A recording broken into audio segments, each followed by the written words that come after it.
What's going on, people? And we are back for another episode of Too Many Games and Not Enough Time. Now, quarantine is going on. As you can see, I am hiding the headpiece now. You get me? I had to draw for the do-rag because the headpiece is looking atrocious.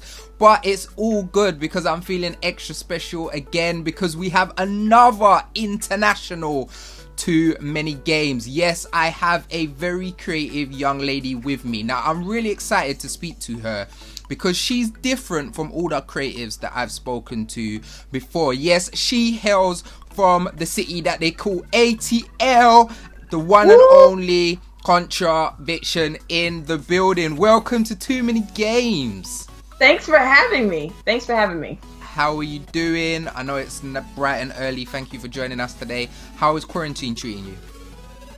I've been doing quite well. Just playing games, watching anime, eating all my snacks. It's great, you know, and then working from the house, so have no reason to leave.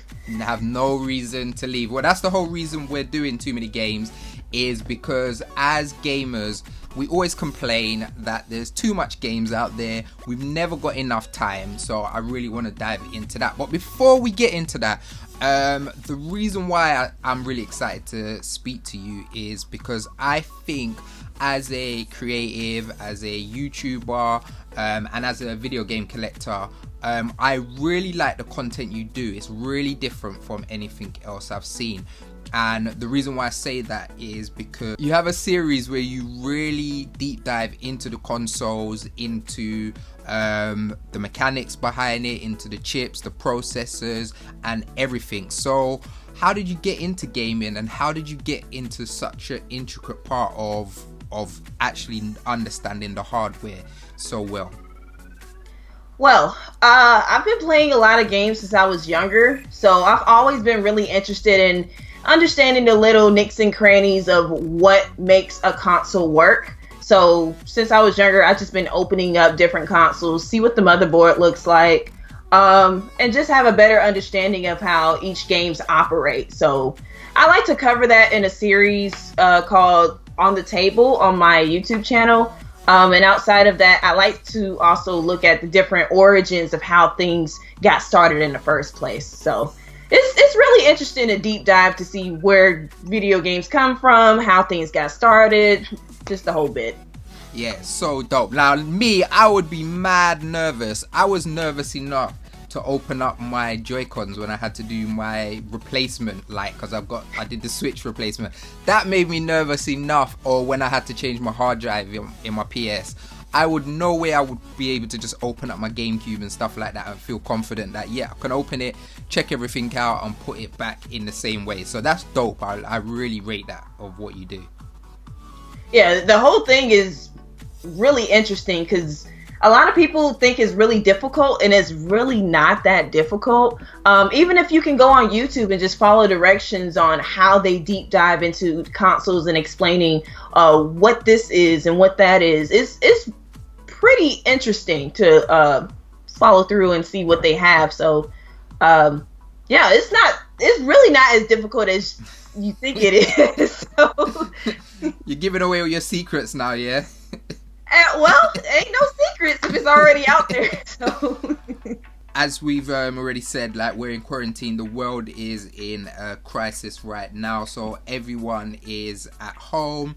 And as gamers, and especially as collectors, one of the things that we always have is we have so much games and we haven't got enough time to play it. Now that you have some extra time on your hand, what are you playing? Well, I just finished Far Cry New Dawn again last night, and I am about to work on Kingdom Hearts 3, because so many games came out at that time, like Days Gone, like so many games came out where as soon as I start a game, something else comes out, I stop that game, pause it, play something else, pause it. It's just a routine. So now I'm picking up Kingdom Hearts 3 and playing that. And then just playing little side games, like I've been playing Vice City and exploring Resident Evil 4 again since they're doing the remake for that. I've just been playing so many, but I'm going to really focus on Kingdom Hearts 3 for now. Alright, so let's unpack some of those games. So, Far Cry, New Dawn. What is your relationship with the Far Cry series? I don't really have one, to be quite honest with you. So, I was introduced from New Dawn, and I like that story. So now I'm going 3. I have them, but I played New Dawn first. So okay. And then since I like New Dawn, that's what made me buy the others.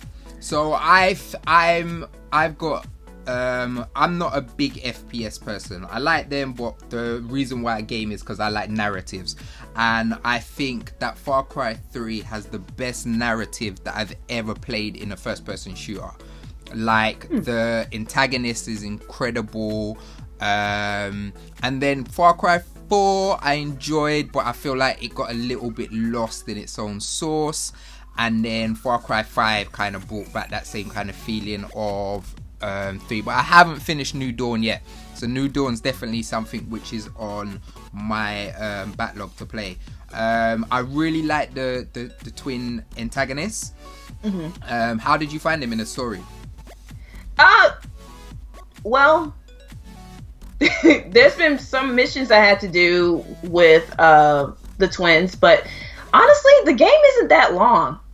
To be real honest with you, especially if you're playing co-op with somebody, it doesn't take that long to do, because you max out your weapons, you creating your weapons, and by the time you get to certain enemies, it's like 2 shots and they're done. Versus if you just started the game, it's going to take some time. But in regards to the storyline, I like it. There was some side missions that I thought was really interesting, and some of the characters in general were hilarious. Like how they had their personalities was hilarious. But that's why I was going to do 5, because I was told there was a continuation of 5 with New Dawn. So yeah, so it's the same. It's actually the same map and everything, but just kind of spruced up. Yeah, so that's why I'm going to play 5, and then I'm gonna take your recommendation and play 3, because I'm just hearing a lot about 3, so yeah, I'm gonna play that as well. 3 is incredible. And then Kingdom Hearts. So I'm so not the Kingdom Hearts guy. The first Kingdom Hearts I've ever played was 3, and I didn't know what was going on. I'm like, why is Mickey rocking my man? Why does he look like some next version of Cloud? Like, I was so lost. What's your connection to the Kingdom Hearts series? Well, besides Final Fantasy got me into Kingdom Hearts since it's from Square. So I played 1 when I was younger, then I played 2, and then you played the other ones from the sides.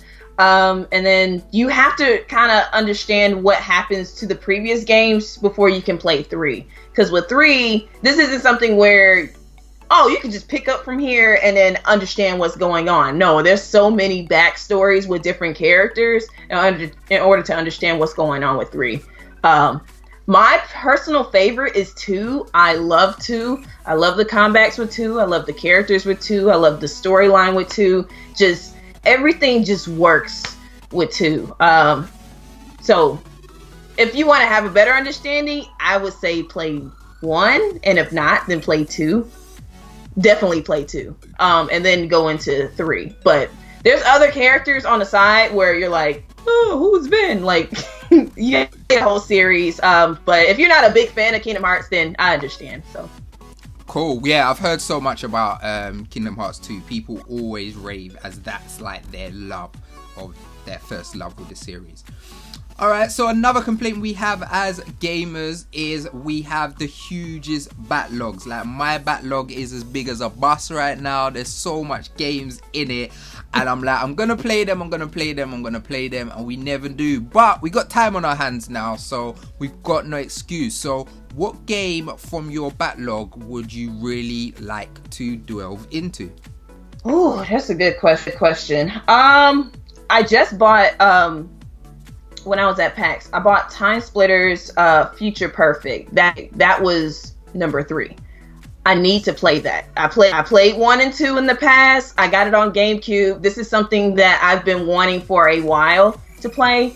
And then the other one was Nier Automata. I played that game for like an hour and I just stopped. So I would like to pick that one back up and play that one again too. So I loved Timesplitters 2. Timesplitters 2 is like one of my favorite GameCube games. Like, it's such a good game, and I think it's a slept on game. I don't think a lot of people realize how incredible of a shooter it is. Like, the way you're just jumping from one place to another, like the color scheme, like it was almost what Fortnite was before Fortnite was a thing. That kind of animation style, that, like, it's just such a good game. So I think that's definitely a good one. And oh my god, you have to play Nier. It is so sick.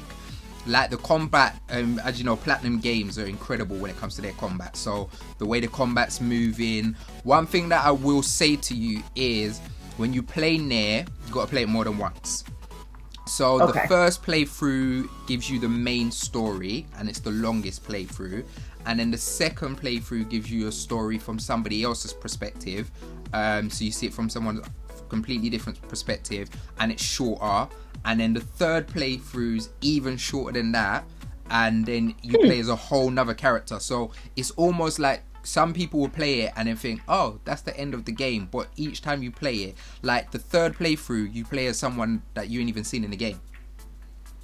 Oh, so it's like a first person then a third person type of. No, so it's all third person, but there's loads of different playthroughs, and so the first person with Nier, you play as A2. Then the second playthrough, you play as the guy who's with her. Then you play as another character. So it extends the story, where if you just play through once, it doesn't give you all of the story. And each playthrough is quite short. So I think the first playthrough is about 17 hours. Then it gets to about 9. Then it gets to about 5. So it's definitely worth going through the different playthroughs. Okay. Yeah. Well, I know what to do now. So I'm going to prepare myself of, okay, so when I see the credits, I need to play it 2 more times to have a better understanding of what's going on. Yeah. That sounds dope. Yeah, it's really dope. And I don't think I don't think much people realize that, because when someone said to me, I'll play through it again, I'm like, fam, I've just spent like 17 hours on it. I ain't got time to play another 17 hours. And they're like, no, it's a shorter story from somebody else's perspective. So it's really cool. Almost kind of Resident Evil-esque, but obviously in Resident Evil, you know that you've got 2 characters that are always interacting throughout the story, and you know that you're gonna then play, like Resident Evil 2, you're then gonna play the story from somebody else's perspective. But yeah, really, really cool game. Really cool. Alright, so my next question is, what do you recommend that I should play while I'm in quarantine? Well, I know you have a Switch. I haven't played Animal Crossing or anything like that, but I do know, since you do like story, have you played Xenoblade Chronicles 2? Oh my god, I love Xenoblade Chronicles 2. So you played it. Okay. Yeah. Well, I done that is probably the game I've played the most on my Switch. Like, in terms of hours. I think I did, because I did the main story and I did the second, and that was like 182 hours. Have you played the game? I love it. Listen. Let me tell you. Oh, wow. Let me tell you. I love that game. So who's your favorite? Pyra or Mithra? Pyra. Yeah, I like Pyra as well. That game, so when I first played it, for the first couple hours, it wasn't really connecting with me. Like, the combat system I found a bit weird, and I couldn't stand Rex's voice, because I was playing the English version, not the Japanese version, and his voice was annoying me. And then I don't know what happened. I think it was when they introduced Pyra, and I just fell in love with that game, and I got lost. It's such an amazing story, and it takes you on such a journey. Did you play the DLC? I did play the DLC. Are you talking about the prequel, Golden Country? Yes. Yes, I played it. I like it a lot. Not better than 2, but I still enjoyed it very well. I don't know. It's just I'm just so encaptured by the storyline in general, and just understanding what's going on with the Titans and how they got to where they are, and how it's don't even get me started. No, I love it. I love the game. It's actually, so this is my first Xenoblade game I've ever played. I've never played any other title. It was the first one I ever played. And I think because it came out around Christmas and it was a good time, like there wasn't much games coming out, and JRPGs are like my favorite genre, so it gave me time to really get like meaty into a game, and yeah, I just loved it, man. Really, I'm really excited for the I'm gonna play the remaster when that comes out for Xenoblade Chronicles 1. Have you played that one? Yes. Okay, yes, I'm gonna play that as well. Yeah, I think Shulk seems like a much better protagonist than Rex does. Yes. So I'm really interested in checking that out. One thing that really interests me about you is not only are you a gamer and you do YouTube, but you also a collector, and being a collector is a huge part of who you are as a gamer. So for anybody who doesn't know what a game collector is, how would you describe yourself?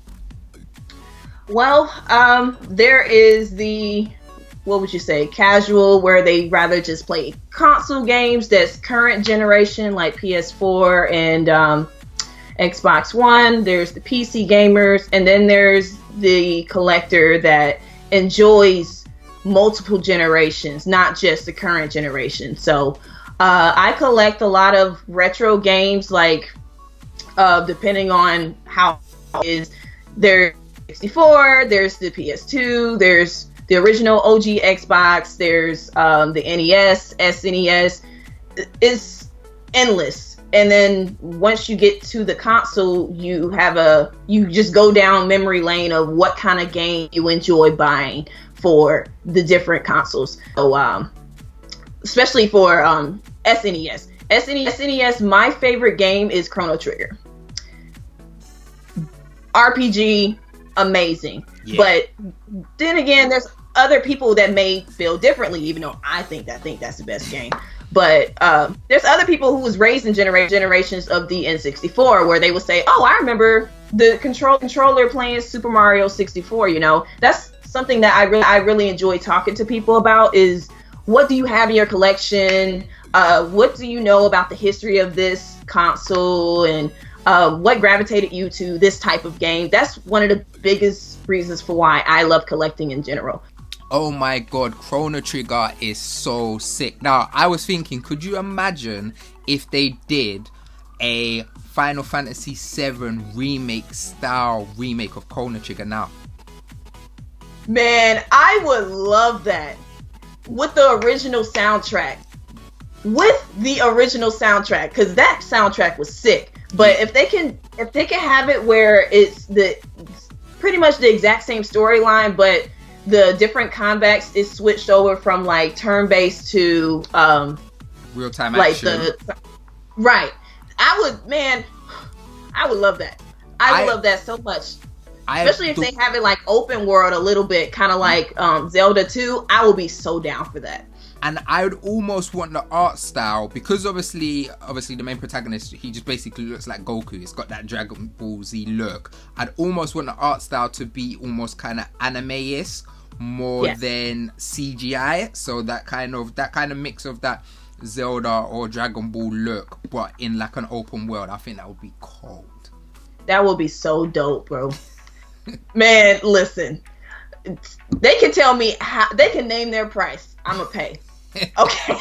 It's like we got Resident Evil, we got Final Fantasy VII. If you bring me Chrono Trigger, Lord, man. And then if they can't be able to get like the same type of composers, or even bring up a little bit more newer type of music, I'll be okay with that. But I still want them to keep the original. Yeah, just basically do what they did with Final Fantasy with the music. Like, enhance that music that was already there. Yes, absolutely. I will be all the way 100% down for that. Yes. Man, I love that game. I love that game so much. You don't even understand. I love that game. Yeah, I just have so many games from GameCube, SNES, NES, even like current gen, like Switch, PS4, Xbox, you name it, I have it. My prized possession is the Neo Geo. That was expensive then, and it's still expensive now. So all of their games is like over $1,000. So I haven't bought any games for it yet, but I'm planning on it over time. But I tell you one console that I'd love to have as like a collector's edition is the Panasonic GameCube. Oh. Yeah, I think it looks so amazing. When Nintendo basically effed over Sony when they was meant to do a console together, and instead they went with Panasonic and they made that Panasonic GameCube, and it is so beautiful. Like, so it just looks like glass and stuff. Like, I love the look of that. What would you recommend for somebody who's interested in getting into becoming a collector? What's the best place to start? Well, I would recommend that they start with a console that they first fell in love with when they were younger. Because some people, they love the N64. Some people, they love the SNES. Some people even started off with the PS2, and that's completely fine. Just buy that and then work your way up to the different games that you enjoyed when you was younger. Some games that you may be interested in playing, or you was never had the chance to play when you were younger. That's really where it starts. Like, where are you passionate about? Just start from memory and then go from there. And then next thing you know, you're exploring in different type of consoles that you want to buy for the future. So anybody can be a collector. It just really takes a lot of time and money. It takes a lot of time and money. Dope. All right, thank you so much for joining us on Too Many Games. You have been incredible. Where would you want the people? What do you want the people to go and look at of yours? What video? And where can they find you on social medias? Well, I go by Contra Fiction on all social media. I post a lot of my content on YouTube. And if there's any, like, I do a lot of photography for the retro games and the current gen games that I have. So you can see that on Instagram and Twitter, and even participate in different polls that I may have that will be featured in different videos that I post soon. So that's about it. Thank you so much, Contra. I've been Mr. Midas. This is Too Many Games. Let us know in the comment section what is your old school favorite game, and what game you would love if you was a collector, you had all the money in the world. What console would you buy, and what games would you buy for it? Thanks a lot. We out.